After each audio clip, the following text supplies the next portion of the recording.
Welcome to our channel. నేను మీ వెంకట్. ఈరోజు మనం కేటీఆర్ గారు ఫార్ములా ఈ రేస్ కేసులో అరెస్ట్ అయ్యే అవకాశం ఉందని చెప్పి అంటున్నారు. దీని గురించి చర్చించడానికి పొలిటికల్ అనాలిస్టు, దర్శక నిర్మాత చిట్టిబాబు గారు మనతో పాటు ఉన్నారు. ఒకసారి అడిగి తెలుసుకుందాం. నమస్తే సార్. నమస్తే సార్, కేటీఆర్ గారు ఫార్ములా ఈ రేస్ కేసులో అరెస్ట్ అయ్యే అవకాశం ఉందని అంటున్నారు. ఏసీపీ ఆఫీస్కి తన లాయర్లతో వెళ్ళడం జరిగింది ఈరోజు. దీన్ని ఎలా చూడొచ్చు? కేటీఆర్ గారు మాత్రం నేను 60 పైసా అవినీతి చేయలేదు, నేను తెలంగాణ బ్రాండ్ని పెంచడం కోసం పనిచేశానని అంటున్నారు.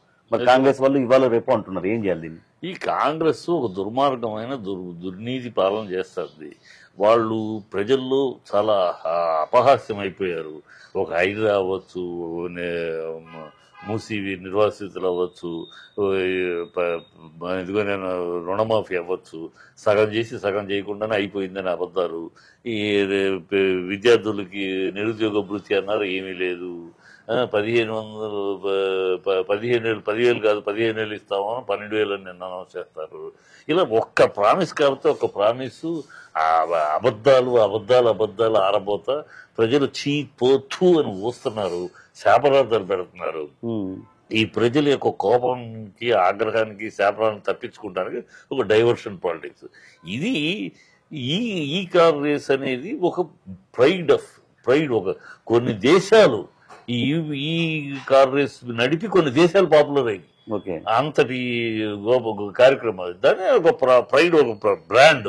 ఒక హైదరాబాద్ అంటే ఒక ఎమర్జెన్సీ తెలంగాణ ఇప్పుడు పడిపోయింది. ఈ 1 year లో వీళ్ళు దౌర్భాగ్య తెలంగాణ బ్రాండ్ ఇమేజ్ పడేశారు. కానీ అంతకుముందు తెలంగాణ బ్రాండ్ అంటే దేశం మొత్తం తెలంగాణ, గ్రోయింగ్ తెలంగాణ అని అలా కళ్ళు పైకెత్తి చూశారు. ఇప్పుడు ఈ దరిద్రం 1 year లో కంపుకోము నాశనం చేసింది ఈ ప్రభుత్వం, కాంగ్రెస్ ప్రభుత్వం, రేవంత్ రెడ్డి ప్రభుత్వం. చిల్లర ప్రభుత్వం, చిల్లర మనుషులు, చిల్లర భాష, చిల్లర రౌడీ భాష, వీధి రౌడీ భాష, పరిపాలన లేదు, గడిది గుడ్డు లేదు, వంచన తప్పితే గుడ్డు లేదు. ఈ దౌర్భాగ్యం వీళ్ళు చేసే వీళ్ళకి తెలియదు ఈ విలువలన్నీ. ఈ విలువలో ఒక బ్రాండ్ అంటే ఏంటి, ఒక స్టేట్ గ్రోత్ ఏంటి, ఏమి తెలియదు వీళ్ళకి. వీళ్ళకి అంతసేపు సూట్ కేసులు రెడీ చేయటం, మన ఇంట్లో కొన్ని పెట్టుకుంటాం, కొన్ని అధిష్టానాన్ని పంపించడం. మొన్న మహారాష్ట్ర ఎన్నికలు సూట్ కేసులు రెడీ చేసి పంపించారు. హైడ్రా అని అదని ఇదని మొత్తం కలెక్ట్ చేశారు, పంపించారు. ఇప్పుడు ఢిల్లీ ఎన్నికలకి కలెక్ట్ చేయాలి. ఈ దౌర్భాగ్యపు ఆలోచనలు తెలిస్తే వాళ్ళు ఆ డైవర్షన్ పాలిటిక్స్ ఇది ఇప్పుడు చేశారు. ప్రభుత్వం వాళ్ళు అడిగారు, అయ్యా మేము ఈ ఆర్గనైజర్స్, అయ్యా మేము చేస్తానికి ఉన్నాం, బట్ మా స్పాన్సర్స్ ఇంకా రెడీ కాలేదు, మరి మీరేమో మనం అనుకున్న టైం చేయాలంటే కాస్త మాకు మానిటరీ సపోర్ట్ కావాలి గవర్నమెంట్ నుంచి, ఆ తర్వాత మాకు స్పాన్సర్స్ వచ్చినాక దాన్ని మనం చేసుకోవచ్చు. ఆటోమేటిక్గా ఎనీ ప్రభుత్వం ఒక బ్రాండ్ ఇలాంటి ప్రోగ్రామ్కి ఎనీ ప్రభుత్వం ఫైనాన్షియల్ ఎయిడ్ ఇస్తుంది. ఇచ్చిన తర్వాత ఆ ఎయిడ్ వాళ్ళు క్లియర్ చేసుకుంటారు, లోన్ కింద తీసుకుంటారు, క్రియేట్ చేస్తారు, అది చేస్తారు, అది చేశారు. దీంట్లో అవినీతి ఎక్కడుంది? అసలు ఏసీబీ ఎంట్రీకి సంబంధం ఏముంది దీంట్లో? ఏదో ఒక రకంగా ఇరికించాలి, ఏదో ఒక రకంగా చేసి పెట్టాలి. ఇంట్లో సెర్చింగ్ గట్ట, సెర్చ్ ఏంటి, ఏం సెర్చింగ్ అంటే ఏంటి? సెర్చ్ అని చెప్పి ఏదో ఒక పేపర్ లోపల పెట్టేసి ఇదిగో పేపర్ దొరికిందని, లేదా ఒక డ్రగ్స్ ఏదైనా పెట్టేది, ఏదో ఒక రకంగా చిల్లర రకంగా ఏదో చిల్లర రాజకీయాలు చేసి ఎట్లాగొట్లా అరెస్ట్ చేయాలి. సార్, ఇంకోటి అండి, మన కేటీఆర్ గారు ఇంకోటి అన్నారు, లొట్టపీస్ కేసు, లొట్టపీస్ ముఖ్యమంత్రి ఓటు నోటు కేసులో 50 లక్షలు అది కూడా అన్నాడు. నేనే చెప్పబోతున్నా. అప్పుడు ఈ ముఖ్యమంత్రి అసలు ఇతనికి జీవితాంతం ఏనాడు ఒక మంత్రి పదవి కూడా తీసుకురాడు లేడు. తంతే గాలిలో బుట్లో పడ్డట్టు ఆ సోనియా గాంధీ కాళ్ళు పిసికి, సోనియా గాంధీ రాహుల్ గాంధీ కాళ్ళ దగ్గర కూర్చుని, సోనియా గాంధీ కాళ్ళ దగ్గర కూర్చుని రాహుల్ గాంధీ కాళ్ళు పిసికి ముఖ్యమంత్రి అయిపోయాడు.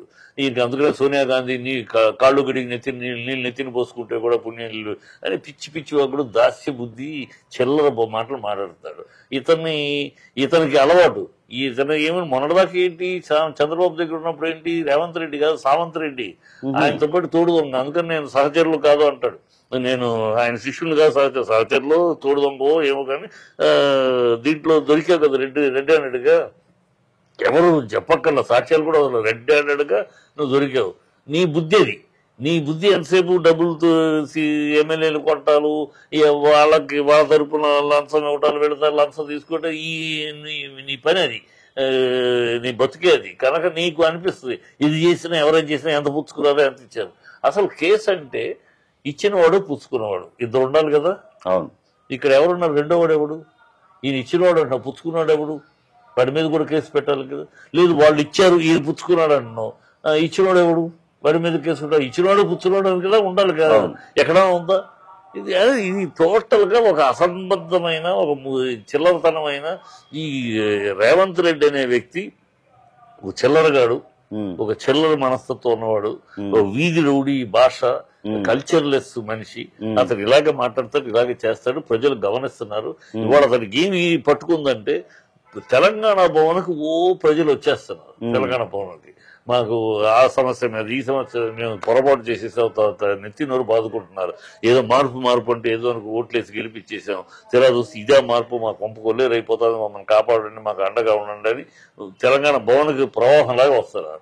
ఇది వీడికి భయం పట్టుకుంది, ఈ రేవంత్ రెడ్డికి భయం పట్టుకుంది. ఇది ఎక్కడ వదిలిపెడితే మనం ఎక్కడ సో ఈయన లోపల వేసేస్తే ప్రజలు ఈయన కోసం వస్తున్నారు, ఈయన లోపల వేసేసామంటే ప్రజలు ఎవరి దగ్గరికి వెళ్తారు, ఈ ఇది ఆగుద్ది అనే ఒక చిల్లర ఆలోచనతో చేస్తున్న కార్యక్రమం. ఇందులో ఏమీ నిజం లేదు. ఏంటి అరెస్ట్ చేస్తాడు, చేసి ఏంటంటే అయ్యే అవకాశం ఉందంట. అయ్యి చేస్తాడు. ఈ మూర్ఖత్వం వీళ్ళు వెళుతున్న రూటే చూస్తా ఉంటే ఎలాగోలా అరెస్ట్ చేయాలని కదా కక్ష సాధింపుగానే ఉంది కదా, కనపడుతుంది, అక్షరాలు కనపడుతుంది కనుక చేస్తారు. చేస్తే ఏంటంటే ఇలా కొమ్మల ముందు చేస్తే ఇంకా ప్రజల ముందు ఇంకా అసహ్యం అయిపోతారు. ఇప్పుడు చీపో చూ అంటున్నారు, ఆ కాండ్రి జుమ్మొస్తారు రేపు అంతే అంటారు.